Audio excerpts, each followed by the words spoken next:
Hey Joel, you're going to be learning about point slope form today. So I'm going to kind of talk real fast and you're just going to fill in your missing pieces as I go.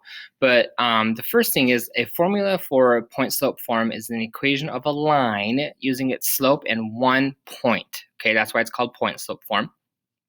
So we have this equation y minus y1 equals m times x minus x1. And so x1 is just your x coordinate for the same point that you choose for your y1, which is a y coordinate for a particular point.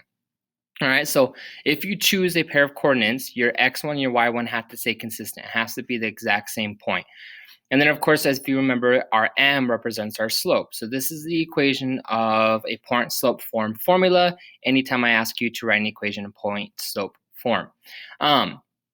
One thing I want to mention that when you see a plus right here or right here in between your x minus y1 or your x or your y minus y1 and your x minus x1, what that means is that your coordinates are just negative. Okay, so let's kind of scroll down and look at an example really fast. So when you're plotting an equation in point slope form, the first thing you have to do is start by placing a point using x1 and y1. So let's go ahead and do that. So if we're looking at this equation, y plus 2 equals 1/2 times x minus 4, we know our slope is 1/2. We know our y1 is going to be negative 2 because we have a positive instead of a negative. And we know our x1 is going to be positive 4. So if we're going to write 4, 1, 2, 3, 4, and down to 1, 2, our first point is going to be right there. And then, of course, we can use our slope to find that next point, which is going to be up 1 over 2. But we're off the graph, so let's go the opposite way and go down 1 to the left 2. Our next point's going to go there. And now we just need to connect them. And that is how you plot a point slope form formula. Okay, so first, plot your x1 and y1. Second, use your slope to find where your next point is. 3, connected 2 points for a line. Be very, very careful with positive and negatives when you're solving your slope to make sure you go the right direction, right? If it's a negative, you're going down. If it's positive, you're going up. All right, let's go down and look at some examples here. So this one here says find the slope, then write 3 different equations all in point slope form by choosing different points each time. I'm only going to show you one due to time of my computer.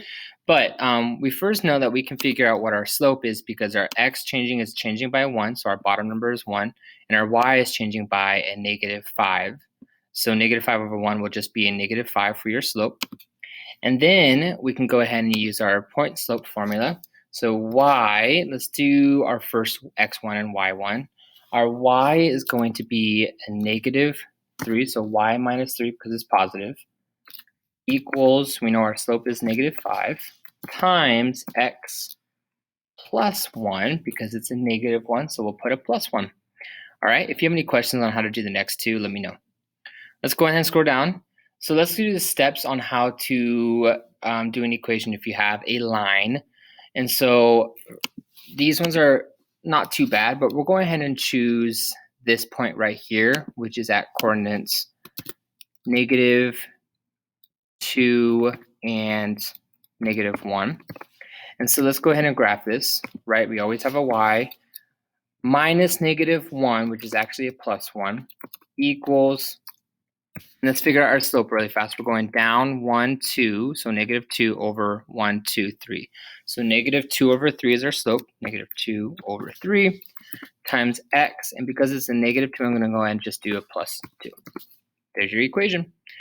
We can also do one if we have points, a line that passes through 4, 5, and negative 11, 6. So let's figure out our slope first by doing our slope formula, which is going to be 6 minus 1 over negative 11 minus 4, which will equal negative 1 over 15. So there's our slope.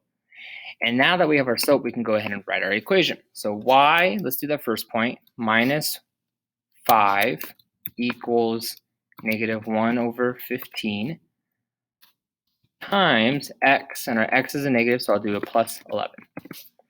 And then this last one, the line 2y minus 8 equals negative 1 over 4x. We can go ahead and write that in point form by doing y minus 4 equals negative 1 over 8x. All right, Joel, you can do these last few on your own. Let me know if you have any questions. Have a great day.